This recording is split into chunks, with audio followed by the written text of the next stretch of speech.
ನಮ್ಮ ಮನಸ್ಸು, ಮಾಂಸಖಂಡಗಳು, ನಮ್ಮ ಏನು ಮೆದುಳು ಎಲ್ಲ ಕಡೆ ಅದೇ ಇರಬೇಕು, ಬೇರೆ ಏನು ಇರಬಾರ್ದು.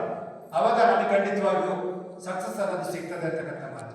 ಹಾಗಾಗಿ ನಾವು ಏನಾದರೂ ಸಾಧನೆ ಮಾಡಬೇಕಂದ್ರೆ ಅದೇ ನಮ್ಮ ತಲೆ ಒಳಗಿರಬೇಕು. ಹಾಗಾಗಿ ಇದೆಲ್ಲ ನಾವು ಮಾಡಬೇಕಂತಂದ್ರೆ ನಮಗೆ ಮುಖ್ಯವಾಗಿ ಬೇಕಾಗಿರ್ತಕ್ಕಂಥ ಧೈರ್ಯ, ಶಕ್ತಿ, ಅದರಲ್ಲೂ ವಿಶೇಷವಾಗಿ ಆತ್ಮಶಕ್ತಿ. ನಮ್ಮ ಭಯವನ್ನು ದೂರ ಮಾಡ್ತಕ್ಕಂಥದ್ದು ಯಾವುದಂದ್ರೆ ನಾವೆಲ್ಲ ಭಗವಂತನ ಮಕ್ಕಳು, ನಮಗೆ ನಮ್ಮಲ್ಲೂ ದಿವ್ಯತೆ ಇದೆ, ನಮ್ಮಲ್ಲೂ ದಿವ್ಯತೆ ಇದೆ, ನಮ್ಮಲ್ಲೂ ದಿವ್ಯತೆ ಇದೆ ಅಂತಕ್ಕಂಥದ್ದು ನಮಗೆ ನೆನಪಾಗಬೇಕು.